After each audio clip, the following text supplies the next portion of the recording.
If you're thinking about investing, Singapore's bank stocks are probably on your radar.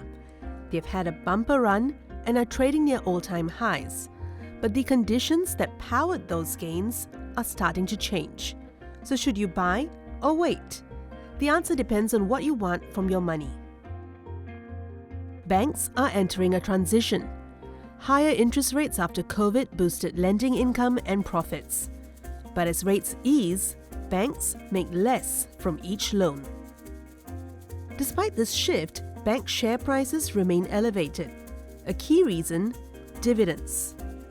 I think what is holding up the share price today, you have to look at the dividend yield which the stocks are offering today. They made a lot of money when interest rates were high, and they have a lot of excess capital which they're starting to return. And in a way, that's keeping dividends high.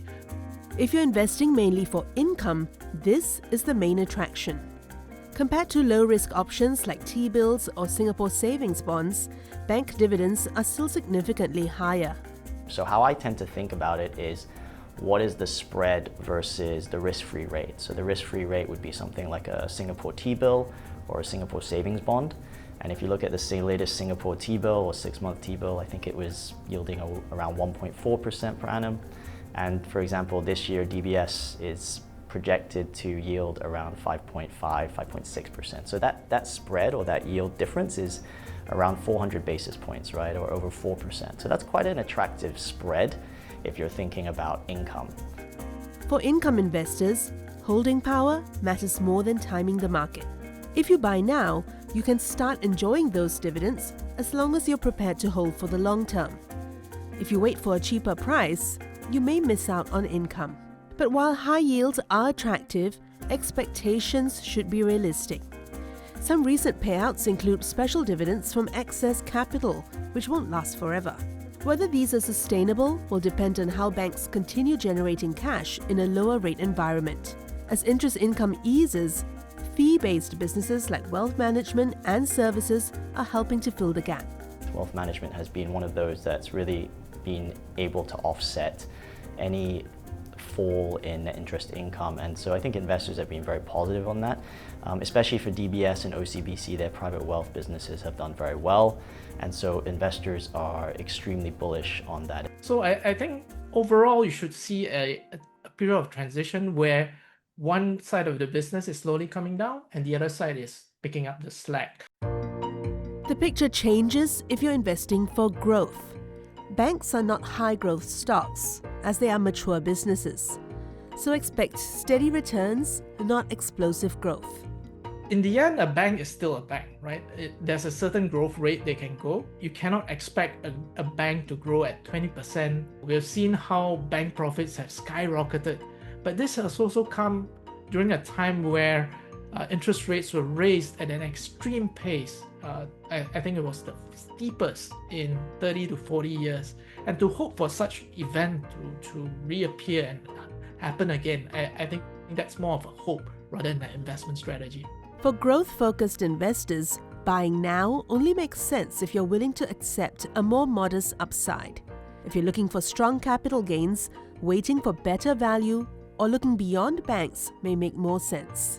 Well, I think as you said, I think a lot of investors have already gone into DBS, into OCBC, into the big banks, and so a lot of it, the positive sentiment might already be priced in, but that's not saying that it can't go up further.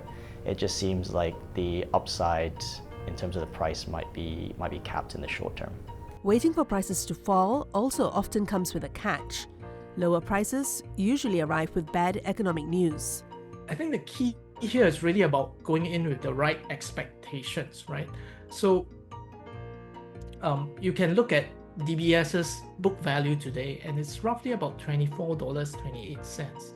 And you may tell yourself, okay, I'm going to wait until it falls to that level before I start buying shares. But then again, the last 3 times which the bank's price to book value fell to 1 time was the 2008 great financial crisis, the 2014 oil price collapse, and the 2020 pandemic. And in all 3 scenarios, it was not business as usual. So I think investors need to understand that it's not just hoping for share price to be lower in the future. There is a trade-off that if such a thing happens, something bad also happens along with it. And you have to be brave enough to actually buy when the chips are down. While all three local banks face similar conditions, there are important differences. So I think in this day and age where tech and investment into tech and scale really matter, I think DBS has managed to prove that its quality of business is very high. Having said that, a lot of people are thinking maybe UOB is a value play. They think it might be an interesting opportunity, but there are definitely differences. Number one is valuation. DBS is trading at more than 2.4 times book value. OCBC is trading at 1.55 times its book value, and UOB is trading at 1.26 times its book value. Now, you may look at that comparison and think that, oh, UOB is the cheapest, and so I should buy UOB. But let's not forget, UOB and OCBC just cut their interim dividends. DBS did not. In the case of DBS, you can say that you can buy DBS and get and have the assurance that the dividends have not been cut, but you're also paying a very high multiple, 2.4 times compared to the other two banks. So there's a trade-off. If you're just starting out, you don't have to pick between the three banks. You can diversify by buying an ETF like the STI index to get exposure to all three without the high cost of buying individual lots. You can also invest gradually, putting money in regularly instead of all at once, because getting started matters more than getting the timing perfect. Your success as an investor does not just depend on the decision you make today at this very narrow point of time. You can always buy a little today and look to invest more in the future, right? Where you could buy a little today, start getting those dividends, and if share prices decided to go down, which by the way you have no control over, but if they do come down, then you have money to actually invest more in the future.